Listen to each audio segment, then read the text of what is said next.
Welcome back to The Deep Dive, the show where we take a stack of your sources and extract the most important nuggets of knowledge and insight.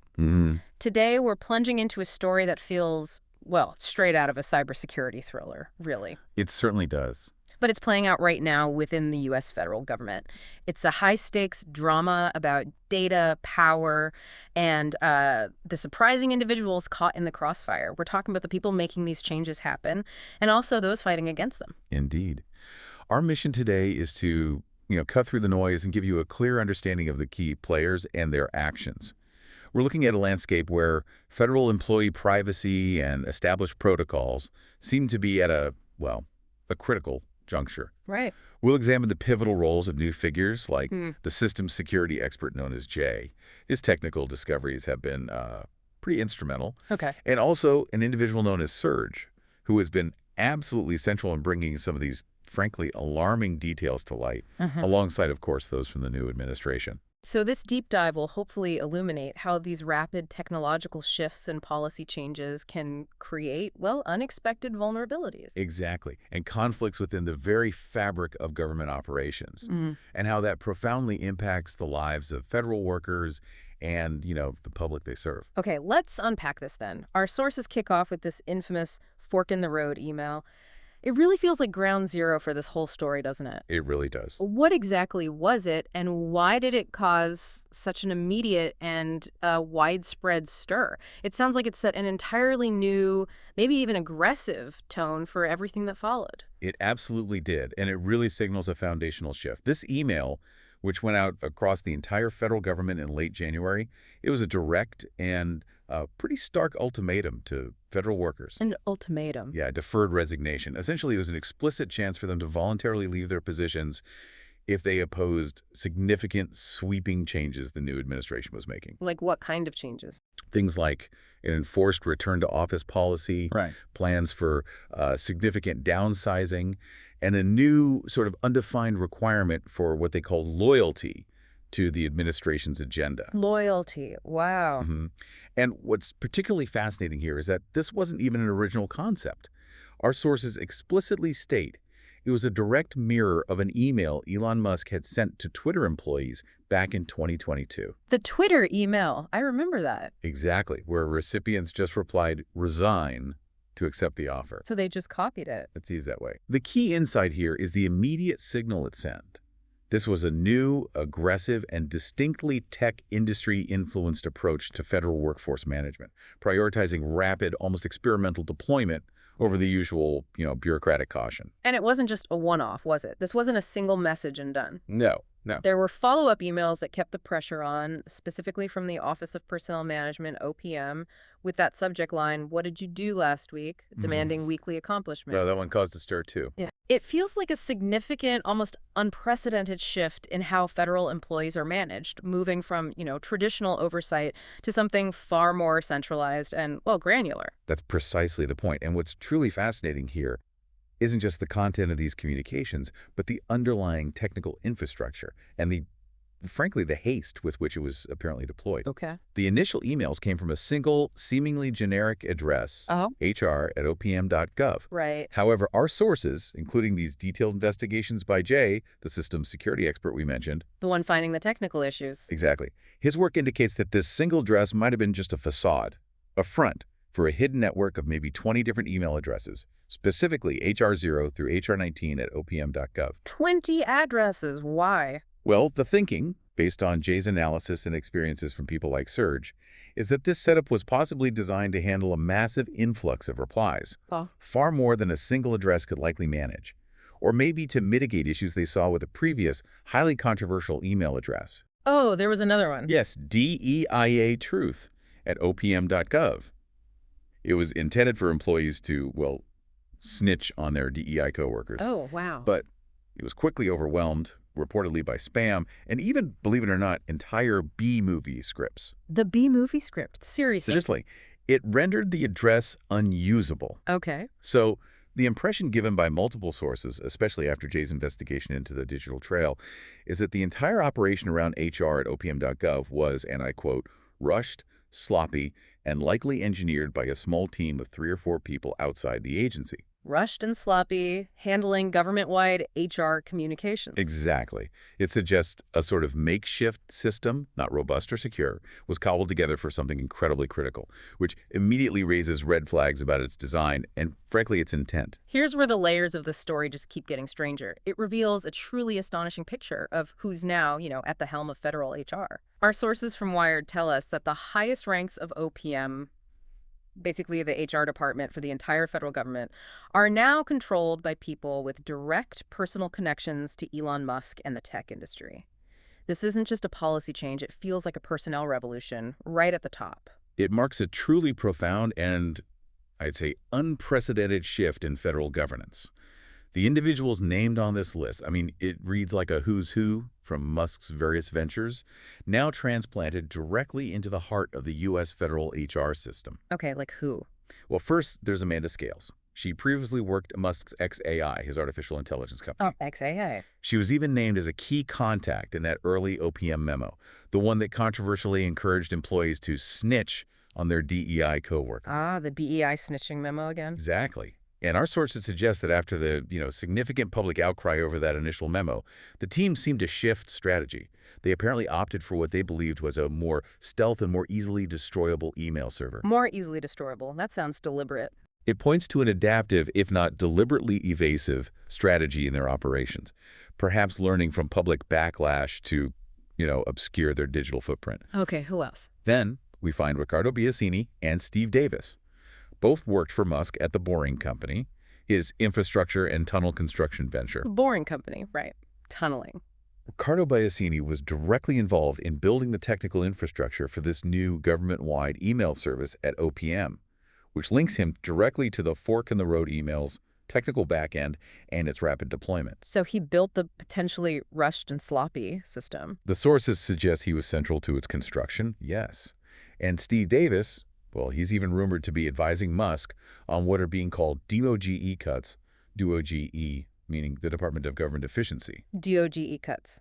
Like do-quitter cuts. Just as he was instrumental in advising on the dramatic, rapid workforce reductions at Twitter. That's the comparison being made. So this direct pipeline of personnel from the private tech sector, especially from companies known for their aggressive, often unconventional methods, into federal government leadership, it signals a pretty clear intent to replicate those rapid, sometimes ruthless, operational changes within the federal bureaucracy. And adding to the intrigue and maybe some concern, our sources mention this surprising detail. A couple of software engineers advising OPM who are incredibly young. How young? Just 21 and 19 years old. 19. Advising OPM. That's what the sources say. While it's unknown if they were part of that initial flapdash on-premises data transfer, their presence just highlights the rapid and maybe unconventional influx of new personnel. One of them, referred to as OPM4, is the 19-year-old. Okay. He was detailed to multiple agencies, GSA, USDS, HHS. Spread around them. And press reports indicate he was previously fired from a cybersecurity firm after an internal investigation into leaking proprietary information. Wait. Fired for leaking proprietary info, and then gets detailed to multiple federal agencies handling sensitive data. That appears to be the sequence, yes. It's quite astonishing to see individuals with such backgrounds apparently being given access. It is indeed. It raises immediate and, frankly, profound questions about the vetting processes and security protocols, or maybe the lack thereof, especially during this period of rapid onboarding. Right.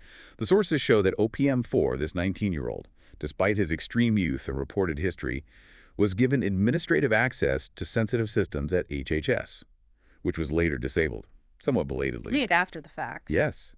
And the fact that his prior employment involved an investigation into leaking proprietary information, as noted in a New York Times article, and that this apparently didn't trigger more stringent scrutiny, or at least is not reflected in the administrative record. It highlights a potential alarming gap in the usual safeguards. Safeguards meant to protect federal systems. Exactly. This rapid influx of personnel, especially those with non-traditional government backgrounds and maybe past controversies, speaks to a broader strategy. A strategy of quickly embedding a new technological philosophy within the federal bureaucracy. It seems to prioritize speed and a particular kind of disruptive expertise over established cautionary measures. Which, for a government responsible for vast amounts of sensitive data, Is deeply concerning, yes. Okay, so this whole initiative, from the emails to the new personnel, It seems to have a very strong technological backbone. Definitely. Our sources reveal that Musk's Department of Government Efficiency, DOGE, is deeply engaged with artificial intelligence. This sounds like a core component of their strategy for managing the federal workforce, moving towards something far more automated. That's absolutely right. Materials viewed by Wired show that DOGE affiliates within OPM didn't just test, but actively used Meta's Llama 2 model. The large language model. Yes, to review and classify responses from federal workers to that initial fork-in-the-road email. Just sorting the resign replies. Primarily, yes. The main goal was remarkably simple. Efficiently sort through a potentially massive volume of replies and quickly determine how many employees accepted the resignation offer. It was about rapid, automated triage. Okay. Interestingly, the model appeared to run locally, meaning it was unlikely to have sent any sensitive data over the internet. So maybe some security awareness there. Well, it might suggest a superficial attempt at data security, or at least a recognition of the need to contain some of this information.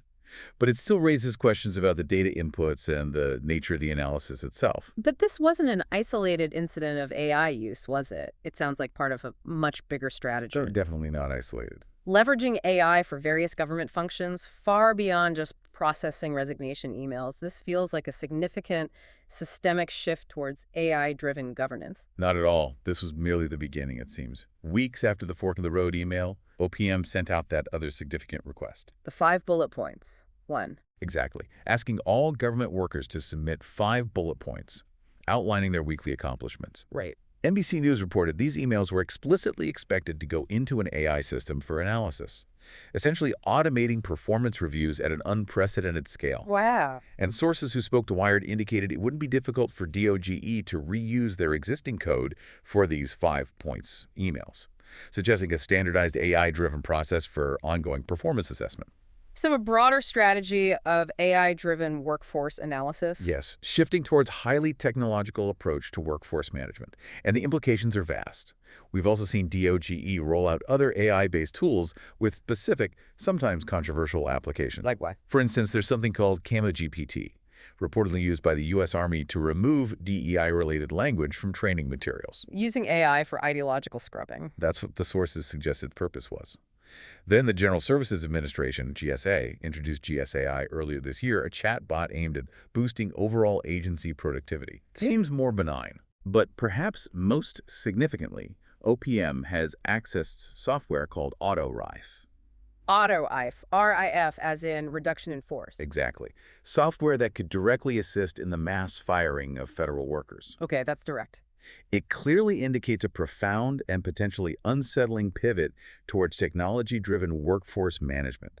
With far-reaching implications for federal employees and the very nature of government work, moving towards a highly automated, often impersonal system of evaluation and potentially removal. Beyond the extensive use of AI, there are these significant and, frankly, deeply alarming concerns about how federal employee data is being managed and moved. Yes, the data handling aspect is critical. Particularly regarding cloud migration and, maybe most disturbingly, potential evidence destruction.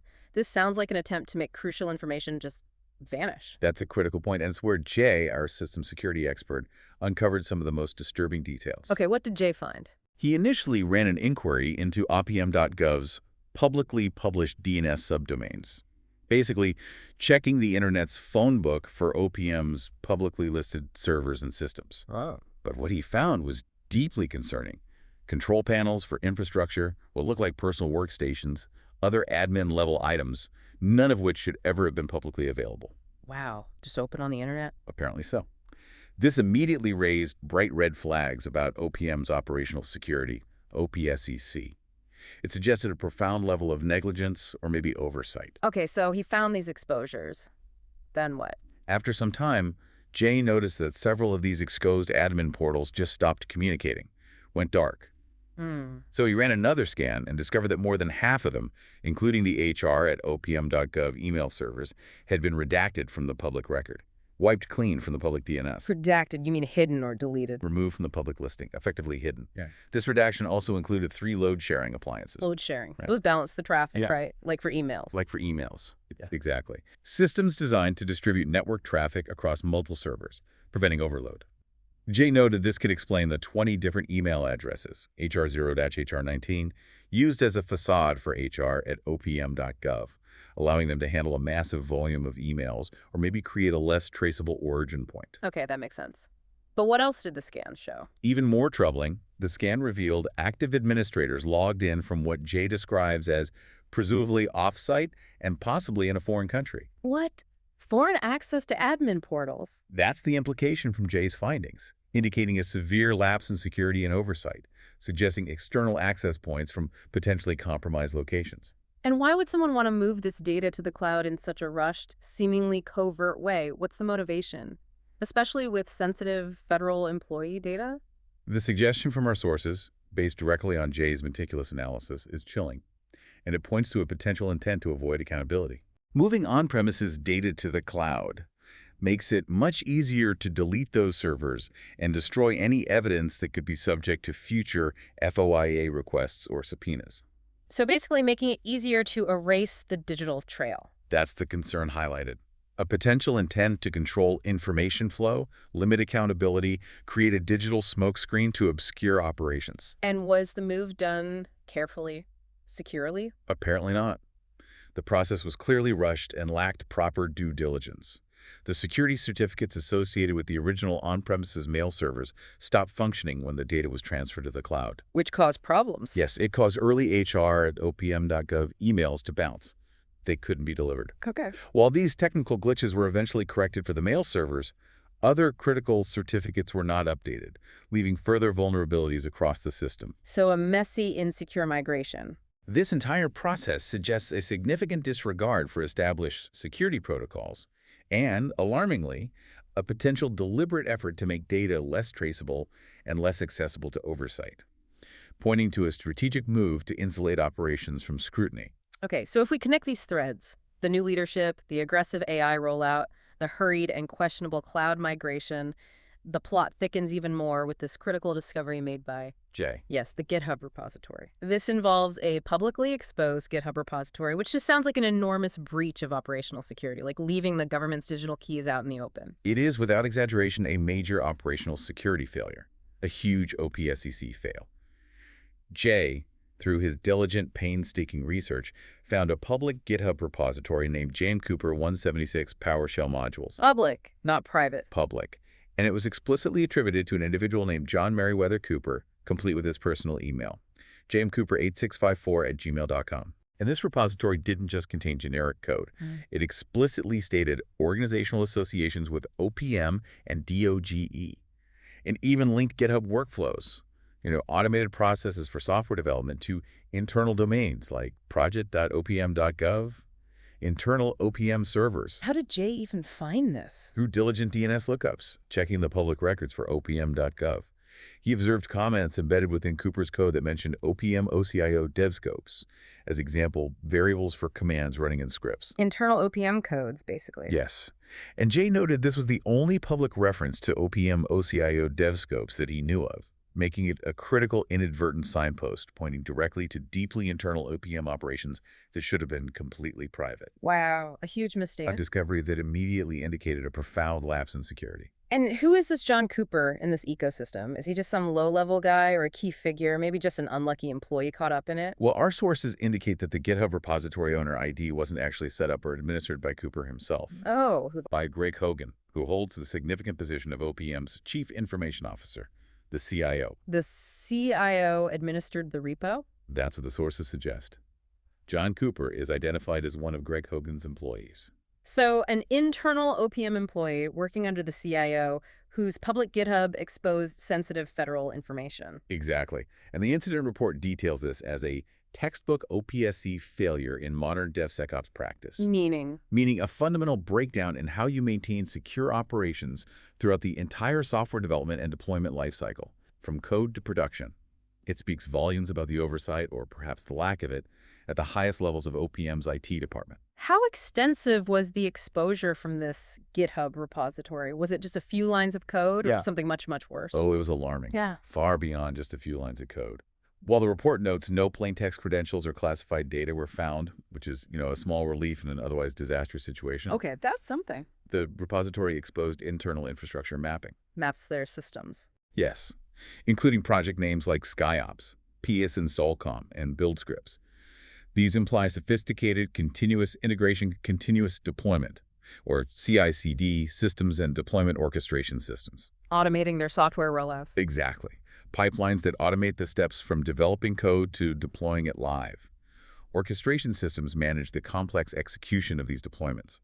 The repository contained workflow automation files referencing internal build, staging, and production environments. And it explicitly confirmed the use of SkyOps PowerShell infrastructure. So it basically provided a roadmap. A detailed step-by-step roadmap of OPM's internal IT landscape and its deployment mechanisms, an invaluable gift to any adversary. What kind of specific vulnerabilities did this create? It sounds like a goldmine for malicious actors, a blueprint to get inside. It truly was a treasure trove of vulnerabilities, effectively providing a detailed playbook for potential attackers. Like what? The repository revealed highly unsafe scripting practices. For example, Git operations with unsanitized variables, like git checkout child in a script called move feature comto development.ps1. Unsanitized variables. Meaning? Imagine giving a computer a command with an open slot where any text can be put in instead of specific controlled options. If an attacker puts malicious code into that slot, the system could just execute it. A major vulnerability could lead to unauthorized access, system compromise. Okay, bad scripting. What else? It also leaked DevSecOps pipeline and environment metadata, including GitHub Actions metadata, which could reveal exactly how OPM's software development and deployment processes work, exposing their entire operational chain. Their whole process laid bare. Pretty much. Critically, it contained PowerShell scripts or Azure and Google Cloud authentication workflows, complete with unredacted certificates and tenant project provisioning logic, even static or placeholder values suggesting possible credential testing. Credentials. Like Yep. passwords. Not plain text passwords, but things like certificates used for authentication and hints about how they might test credentials. Still very risky.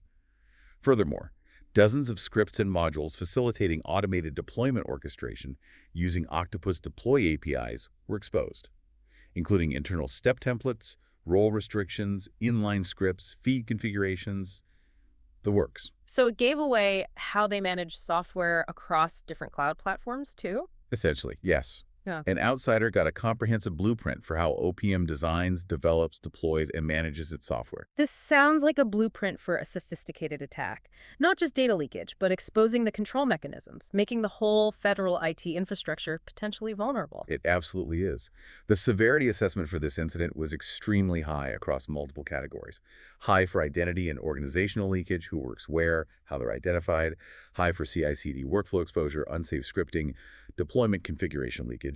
Okay. Medium for cloud integration logic, low for actual credential disclosure, but the combined effect is what's truly concerning. Right, the whole picture.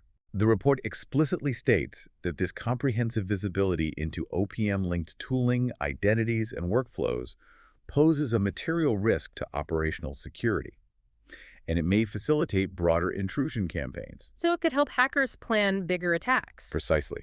It's a textbook OPSE failure in modern DevSecOps practice, a fundamental breakdown that could enable a highly targeted and effective attack against the federal government's core HR and IT systems. Now, this John Cooper character, the employee whose GitHub repo was exposed, he's a significant piece of this puzzle. He certainly is. And our sources include this fascinating, almost unbelievable anecdote from Surge. You mentioned Surge earlier, actively exposing details. Yes, Surge has been central to bringing a lot of this to public attention, working closely with Jay and others. Okay, so what's the anecdote about Cooper? Well, the situation with John Cooper takes a truly unexpected turn here. It reveals deeper layers of maybe internal conflict. Surge recounts that John Cooper himself reached out to a member of Jay's group. Jay's group. The people suing. Yes, that collective of individuals from the federal government, some fired, some still serving, who are currently involved in a lawsuit against Trump and Elon Musk, seeking accountability for these very actions. Okay, so Cooper contacted them. What did he say? The message from Cooper, as Surge relayed, was basically him complaining, saying he was just a contractor and I was being forced out. Wait, the guy responsible for the leak was complaining to the people exposing the system that he was being forced out. That's the story Surge tells. Surge found it pretty freaking interesting, as he put it, given Cooper's central, a highly problematic role in the GitHub exposure. That's quite a twist. It suggests deep internal conflict within the very operations designed to streamline government. A system may be devouring its own. So, if I'm understanding this right, the individual responsible for this massive data exposure was simultaneously being pushed out of the system he was building Hmm. and seemingly reaching out to the very people who were actively exposing the system's flaws. It truly does add a layer of internal discord, maybe even desperation, to an already volatile situation.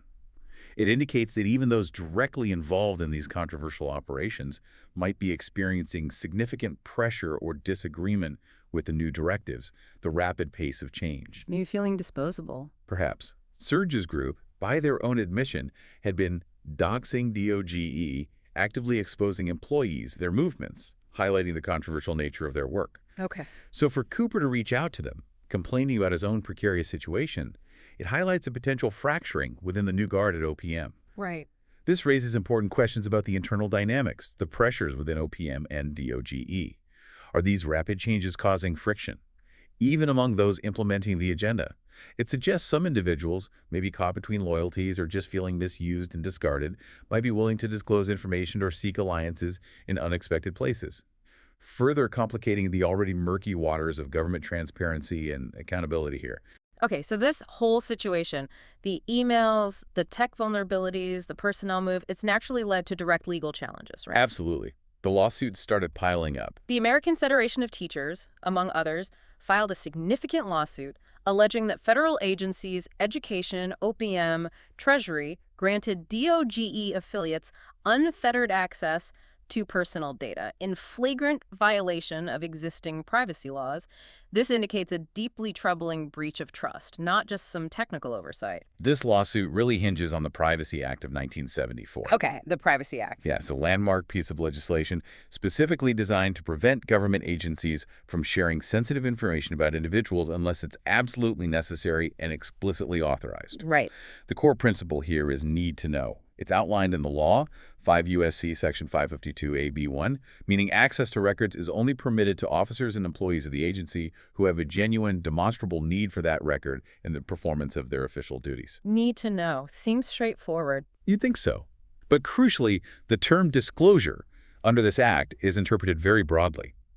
It includes merely granting access, not just disseminating or actively using the data. So just giving someone the ability to see it is potentially a violation, even if they don't click on it. Exactly. Simply giving someone the ability to see the data, even if they claim not to have directly used it, can constitute a violation under the Act. This legal framework is a fundamental safeguard for federal employee privacy. And our sources, particularly the administrative record from the lawsuit itself, detail numerous instances where this need-to-know principle seems to have been just bypassed, if not outright disregarded. Across various critical federal agencies, yes. Can you walk us through some of the most striking examples to show how widely this practice might have spread? Absolutely. The administrative record from the lawsuit lays out a series of highly concerning instances. It paints a picture of systemic disregard for privacy regulations. Okay, where first? First, at the Department of Education. Thomas Flagg, the CIO there, issued a sweeping, just half-page memorandum. It directed full and prompt access to all unclassified IT systems and data for the DOGE team. Full access, just like that. Just like that, without identifying specific team members by name or critically, providing any justification for their alleged need for sensitive, personally identifiable information, PII, like Social Security numbers. No justification needed. Apparently not stated in the memo. Alarmingly, one DOGE affiliate, referred to as ED4 in the documents, was granted access even before undergoing a required background investigation. Before the background check, that's basic security. A fundamental and non-negotiable security lapse for anyone accessing federal systems, yes. Okay, so education. Where else? Second, at OPM itself, the very agency meant to protect federal employee data. Right. Acting Director Charles Ezell issued an urgent request for code read and write permissions and admin user access for DOGE engineers. Broad access. Okay, an urgent request. Yet the administrative record reveals a critical detail. Some of these individuals, like OPM5 and OPM3, already had this broad access a full week before this urgent request was even sent. So the request came after the access was granted. It suggests a reactive justification, trying to paper over access that had already been given, rather than a proper, proactive, secure onboarding process. And later, access to highly sensitive systems like EHRI, the Enterprise Human Resources Integration Data Warehouse, holding vast amounts of HR data in EOPF, the Electronic Official Personnel folder. Individual employee files. Yes. Access to those was actually revoked for some DOGE engineers. Why? Because, as explicitly stated in the records, they have never needed access to them. Wow. So they admit there was no need to know in the first place. It certainly highlights a clear lack of initial justification for such broad invasive access. Okay, education, OPM, what else? And third, at the Department of the Treasury, dealing with critical financial data. Right, money. Marco Velez and Thomas Kraus, two DOGE affiliates, were granted access to highly sensitive payment systems, like the Secure Payment System, SBS, and Automated Standard Application for Payments, ASAP, both of which contain names and social security numbers. Again, social security numbers. Yes. Velez was even issued a government laptop without signing the basic rules of behavior regarding IT system use.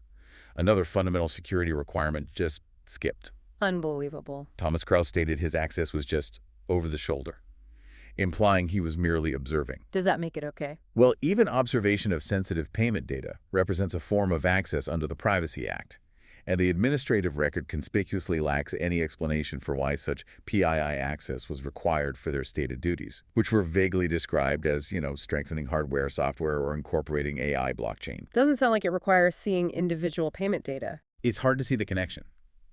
In all these cases, the consistent pattern is a profound failure to establish a legitimate need to know for accessing highly sensitive personal information, demonstrating what looks like a systemic disregard for the Privacy Act. There's also that particularly strange and, frankly, deeply alarming detail about how some of these individuals were operating within the systems, the one revealed by Surge. Ah, yes, the Amy Gleason detail. It paints a picture of deliberate obfuscation, doesn't it? Yes, this detail, which Surge brought to light through his extensive investigations and contacts, is particularly revealing about accountability, or maybe the deliberate attempt to avoid it. What was it again? Surge revealed that some DOG employees were allegedly logging into federal systems not under their own names, but under the generic name of Amy Gleason.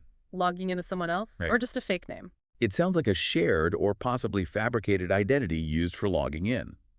The belief articulated by Surge and his group is that this practice would make it significantly easier to delete information or get rid of records, creating a scenario where, as Surge bluntly put it, if it's under Amy Gleason, it's got to go. So you just delete everything done by Amy Gleason to cover tracks? That's the concern. This strategy would anonymize actions, make it incredibly difficult to trace who did what, and potentially facilitate evidence destruction by simply targeting all actions attributed to this phantom user. Wow. It hints at a deliberate, systematic strategy to obscure accountability and make it incredibly difficult to trace specific activities within these controversial operations. An unsettling layer of obfuscation in an already opaque situation. Exactly. And it directly ties into that Opage meme that Surge's group created. Yeah, depicting two astronauts, one holding a gun behind the other, with the captions, "Who is Amy Gleason?" and "We're all Amy Gleason," hinting at this collective, anonymized action and maybe the pressures involved. It was their way of signaling this internal issue publicly. Okay, so as we continue to unravel this, another layer is the personnel changes at OPM itself. Right, the leadership. This rapid, seemingly unchecked access led to significant internal friction. It prompted an unprecedented pushback from various federal agency heads against that demand for weekly accomplishments. This wasn't just low-level grumbling. It was a serious challenge to authority, a true clash of titans within the government structure. It was indeed an extraordinary moment of internal defiance. A true clash of titans is a good way to put it. Leaders at some of the most critical federal agencies, the Pentagon, the FBI, with Kash Patel reportedly leading the charge in some areas. Kash Patel at the FBI, okay. The State Department, the Department of Homeland Security under R.D. Ellis, Department of Energy, the Justice Department, all explicitly instructed their staff not to reply to the OPM email demanding weekly accomplishments. A coordinated refusal. Certainly like widespread refusal. They cited profound concerns about disrupting the established chain of command, maintaining confidentiality of sensitive operations, and adhering to existing departmental review processes. What was the reasoning? Well, the Department of Defense, for instance, reportedly called it the silliest thing I've seen in 40 years and completely usurps the chain of command. demonstrating a deep-seated resistance to what they saw as an external, unqualified directive trying to bypass established authority. Yet, both Trump and Musk publicly doubled down, right? Asserting their authority, pushing back fiercely against this internal dissent. Oh, absolutely. Made it clear this was a battle for control over the federal workforce. How did they react? Trump publicly called the email pretty ingenious and stated bluntly that anyone who didn't respond would be semi-fired or fired, Direct threat. reinforcing the ultimatum, attempting to quell dissent through direct threat. Musk, equally unyielding, expressed his incredulity on social media. He stated it was extremely troubling that some parts of government think this is too much CH. What is wrong with them? So, disbelief that anyone would push back. Exactly. This public posturing just underscored the fundamental tension. The new administration's drive for immediate disruptive efficiency versus the traditional federal government's emphasis on process, legal compliance, established hierarchy. And it wasn't just Democrats pushing back, right? No, that's important. This wasn't purely partisan. Even Republican senators like Lisa Murkowski of Alaska and John Curtis of Utah voiced opposition, advocating for compassion for federal workers and questioning the absurd weekend email, indicating broad concern across the political spectrum about the methods being employed. Okay, so this pattern of aggressive action, it extends beyond data access and internal memos. It reaches into the very structure of federal agencies. Yes, it goes deeper. The declaration from Elizabeth Flakes, Chief Program Officer at the U.S. African Development Foundation, USADF. It paints a stark and deeply troubling picture. What happened when these new operatives set their sights on an actual agency, moving beyond data to outright dismantling? It's a truly compelling and, frankly, alarming account. It goes beyond mere policy disputes to describe a systematic, maybe even deceptive approach to dismantling federal agencies. What did Flake describe? Flake describes in her declaration how DOGE team members, including IT personnel from GSA named Chartrand Kavanaugh and a White House personnel office lawyer named Altick, arrived at USADF. They came under the guise of modernizing our computer systems, presented as a helpful, collaborative effort. Okay, a friendly visit. That was the pretense. However, their true purpose was immediately revealed once they were inside. Altick bluntly explained DOGE's interpretation of the minimum presence and function required by statute for USADF. Minimum presence. Yes. This narrow interpretation meant that, in their view, only the board and president-CEO were statutorily required. Therefore, Altick stated, all other employees needed to be eliminated under the executive order. Just eliminate everyone else based on their reading of the law. That was the immediate assertion. A direct, aggressive, and seemingly deceptive move to dismantle the agency's workforce, justifying it with a hyper-literal and potentially flawed legal interpretation. And they immediately demanded access to sensitive information, circumventing normal procedures, like they were seizing control. Precisely. The aggression escalated rapidly. Altick and Kavanaugh demanded immediate access to USADF's financial records, payment systems, human resources systems, including staff job descriptions, individual personnel files, detailed salary info. Did USADF just hand it over? No. They pushed back, citing administrative process requirements, including demands for standard security clearances for such sensitive access. Right, normal procedure. But the DOGE team didn't back down. Instead, they requested waivers on the clearance process from the USADF board, and even went as far as threatening to dismiss the board itself if immediate unfettered access was not granted. Threatening the board. That's what Flake's declaration states. Eventually, the USADF's general counsel withdrew the Memorandum of Understanding after learning of these false pretenses and the deceptive nature of the initial engagement. So they kicked them out. Effectively, yes. But Flake noted this was not an isolated incident. She feared a similar fate for USADF, as had already befallen the Inter-American Foundation, another agency focused on development in Latin America. What happened there? There, Peter Morocco, who later became acting board chair of USADF, interestingly, had already taken drastic steps. Like what? He canceled grants vital for vulnerable communities, placed all staff on administrative leave with the explicit intention of a reduction in force, and even demanded grantees in poor Latin American communities return unused funds often already dispersed and crucial for their survival. Demanding money back from poor communities. That's the reported action. This illustrates a broader, aggressive pattern of rapid agency restructuring and dismantling, often under false pretenses. with profound implications for delivering government services and the well-being of vulnerable communities who rely on these agencies. It shows a drive to exert control, cut costs, seemingly without regard for the practical consequences or establish legal and ethical norms. Okay, looking at all of this, the rapid data transfers, the AI analysis, the exposed GitHub, the unvetted access, the internal pushback, what larger pattern emerges in terms of cybersecurity, privacy, and just the basic functioning of the federal government. What we're witnessing, when you put it all together, is a systematic and alarming disregard for established cybersecurity protocols and fundamental cyber hygiene. Cyber hygiene, the basic security practices. Exactly, the basic practices to maintain system health and security.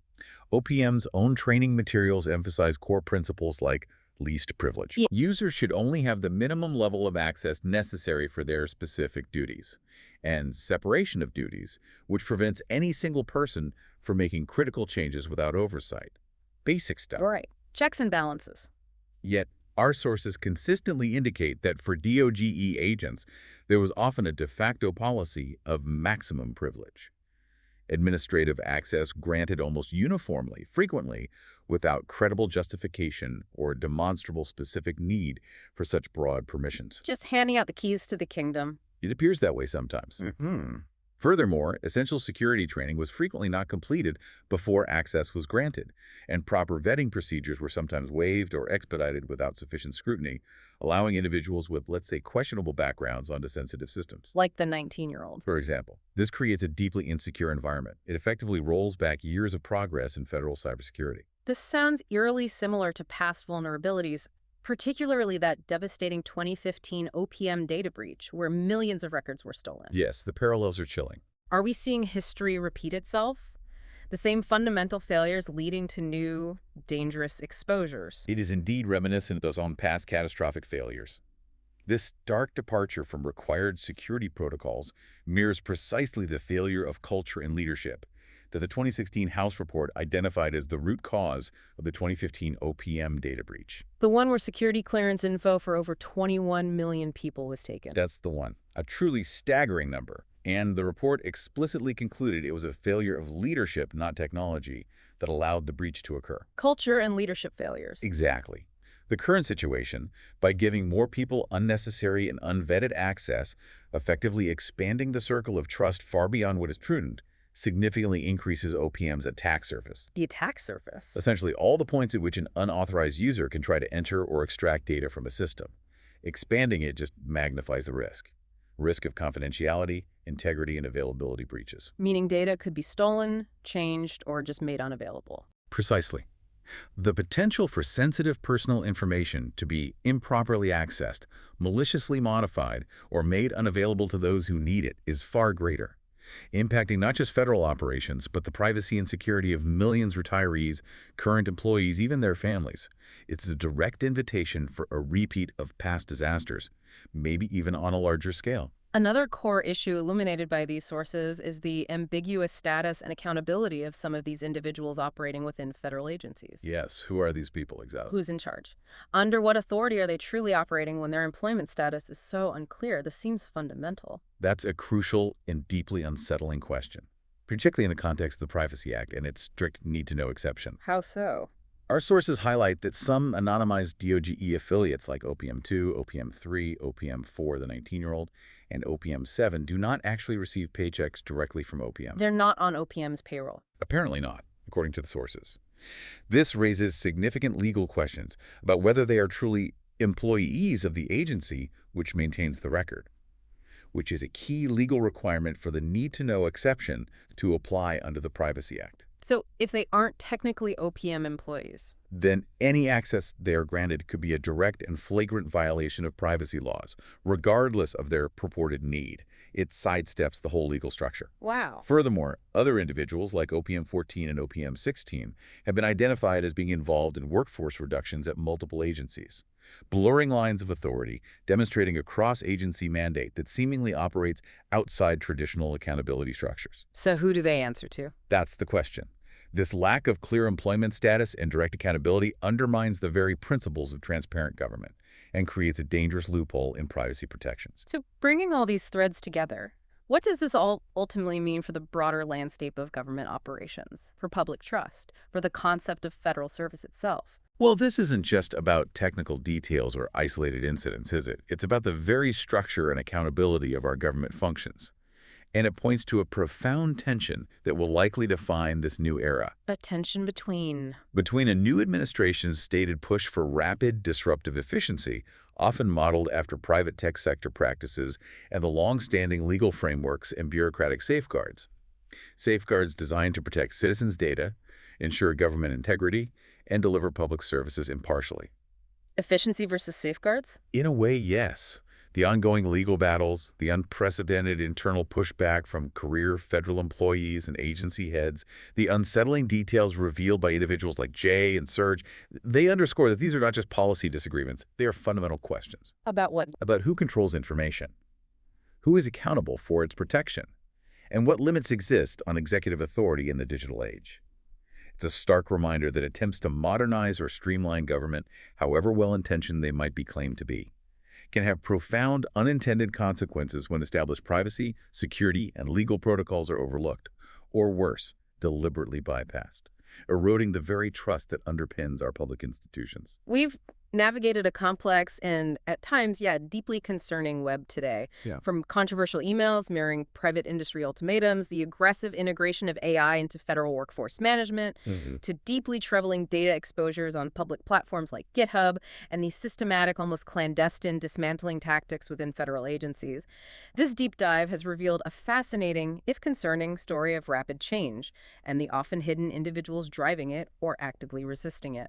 The insights from individuals like Jay, the systems security expert, whose meticulous technical discoveries illuminated so much, and Serge, who has courageously helped bring many of these uncomfortable details to light, often at personal risk. Coupled with the detailed legal documents, they paint a vivid and urgent picture of a federal landscape in profound flux. Yeah. It's a powerful reminder that beneath the surface of official policy announcements, there are high-stakes battles being fought every day over data, over privacy, and over the very structure and purpose of our public institutions. So what does this all mean for you as an informed citizen listening to this? In a world increasingly driven by technological efficiency and this desire for rapid disruption, when does modernization cross the line? Cross the line into unauthorized access and a fundamental undermining of privacy and legal safeguards. That's the crucial question. What level of transparency and accountability should we expect when external influences and individuals whose roles are maybe ambiguous reshape the very core of our public institutions, especially when the actions of anonymous individuals or those operating outside traditional structures like Amy Gleason can have such widespread and potentially damaging impact? Yeah. Keep asking those critical questions because we'll certainly keep digging.